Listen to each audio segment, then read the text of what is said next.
Fat motherfuckers, the McDaddy's back, man. Today's video is going to be a egoistic, arrogant rant.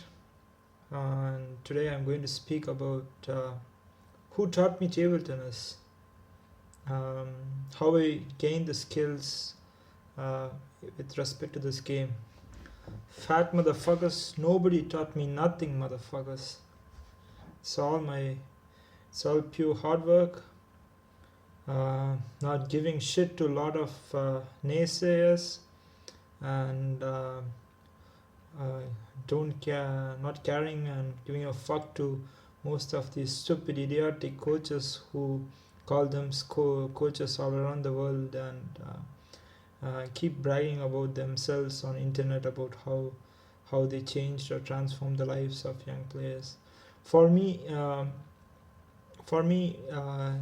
when I see someone as a coach, for me I see Liu Guiliang. For me, he is a real coach. I learned a lot just observing some of the YouTube videos from the channel Jacked Translate. There was this guy who was able to translate these Chinese commentaries for the national championships, or if I'm not wrong, some event which was happening in China where the top players played against each other, and that was something really enriching, illustrious, and just showing how a coach really thinks. And for me, who is a coach? A coach is someone who should know a player completely inside out. You cannot become a coach just by training for 5 years, or you're getting some bullshit certification. Nothing that doesn't help, actually. I see a lot of in Germany. I have seen many people who work in this profession, and it's not only about Germany. It's wherever. I think it's the same. It's once you think it is just a profession, or it's your job, there is no, in my opinion, there is not a lot of learning there. To be a coach, you have to be you should have been through the process, the struggle as a player, and should be really insightful, man, inquiring all the time, inquisitive, listening to your intuition, and all this stuff. So for example, I helped at least 60 to 70 probably Germans and international beginners in Germany, just in 1 hour or 1.5 hours of play. I'm really happy. So nowadays I don't play for myself. I just go to these university club. It's like a university setting where the noobs and the beginners, they come to learn the sport. Some people are they are just noobs. So I just go there and I try to help them, and I transform their game in one session, and people are like really grateful and thankful. And I think there are some videos where even some of my friends used to say about this thing, that how I help them understand their game. You no need to, in my opinion, you no need to be training. If you are not a professional, it doesn't take like thousands of hours of training to get you from one point to another. It just takes like 1 hour.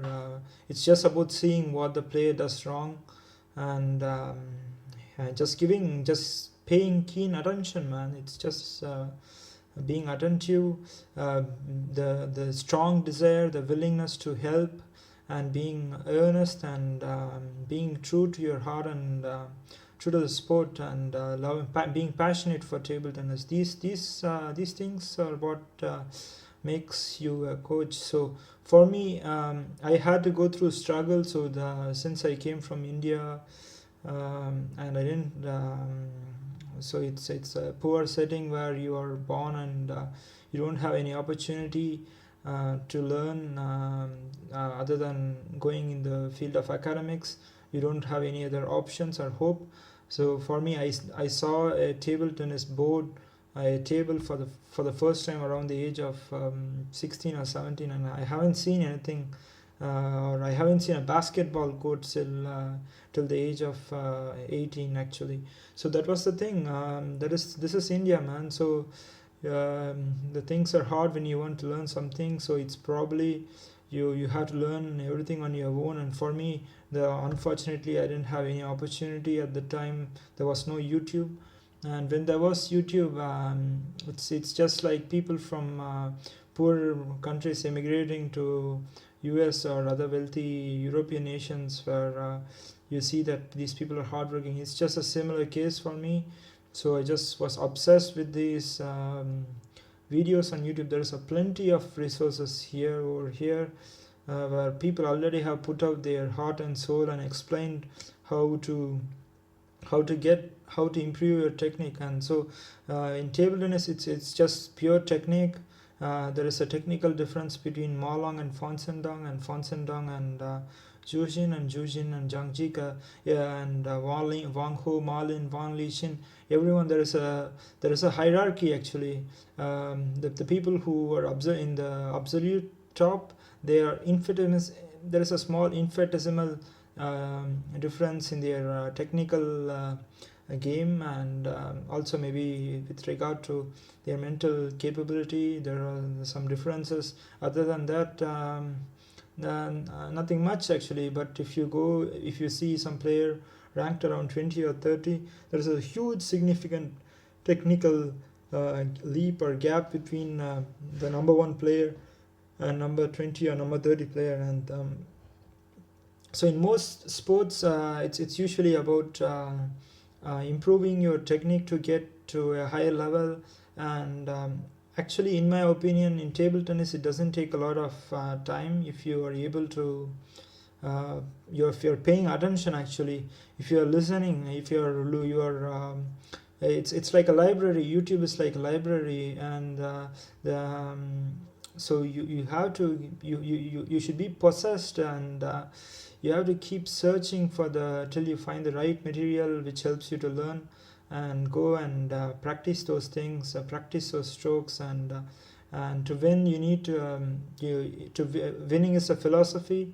Winning is a big thing.